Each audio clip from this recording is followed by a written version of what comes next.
एक दफ़ा एक किसान को कहीं से एक बांस का अंडा मिलता है। उसने उस अंडे को मुर्गियों के अंडों के बीच रख दिया। कुछ दिनों बाद उन अंडों में से चूजे निकले। बांस का बच्चा भी उनमें से एक था। वो उन्हीं के बीच बड़ा होने लगा। वो ही करता जो बाकी चूजे करते। मिट्टी में इधर उधर खेलता, दाना चुगता और दिन भर उन्हीं की तरह चूं चूं करता। बाकी चूजों की तरह वो भी बस थोड़ा सा ही ऊपर उड़ता था और पंख फड़फड़ाते हुए नीचे आ जाता। फिर एक दिन उसने एक बाज को खुले आसमान पर उड़ते देखा। बाज बड़ी शान से बेधड़क उड़ रहा था। तभी उसने बाकी चूजों से पूछा कि इतनी ऊंचाई पर उड़ने वाला वो शानदार पक्षी कौन है। तो चूजों ने कहा, वो बाज है, पक्षियों का राजा।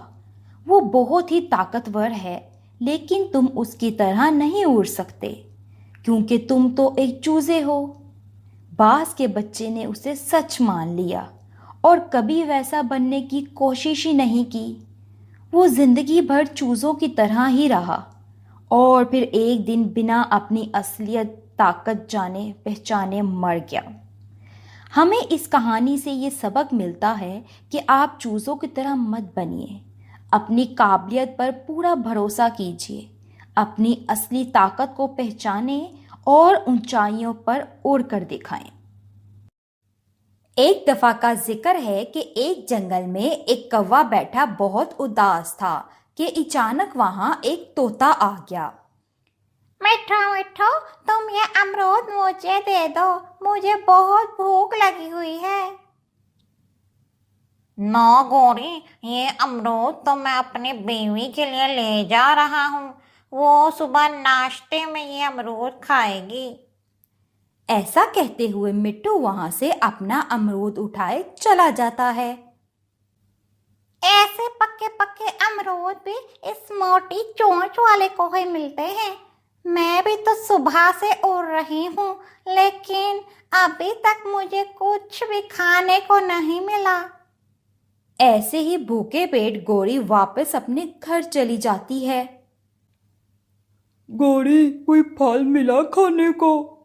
नहीं कालो, कोई फल नहीं मिला। ये लो दाना, खा लो। मैंने तो ये दाना खाकर ही पेट भर लिया है।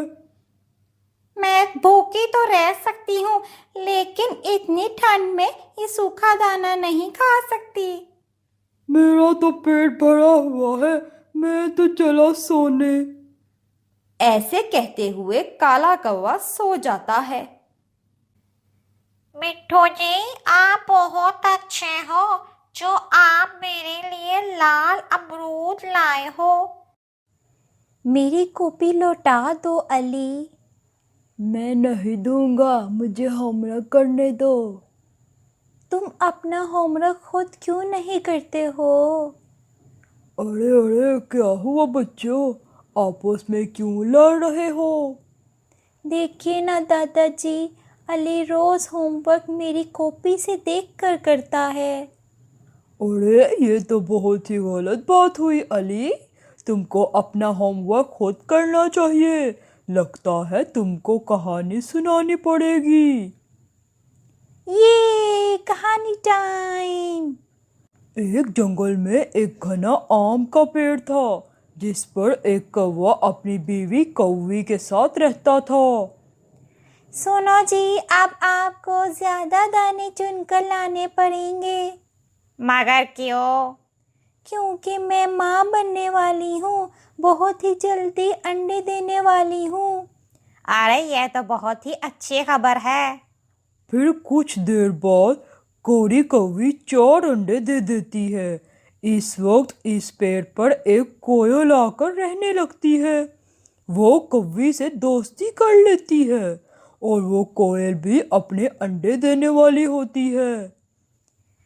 अरे कोयल बहन, तुम अपने बच्चों के लिए घोंसला क्यों नहीं बना लेती हो?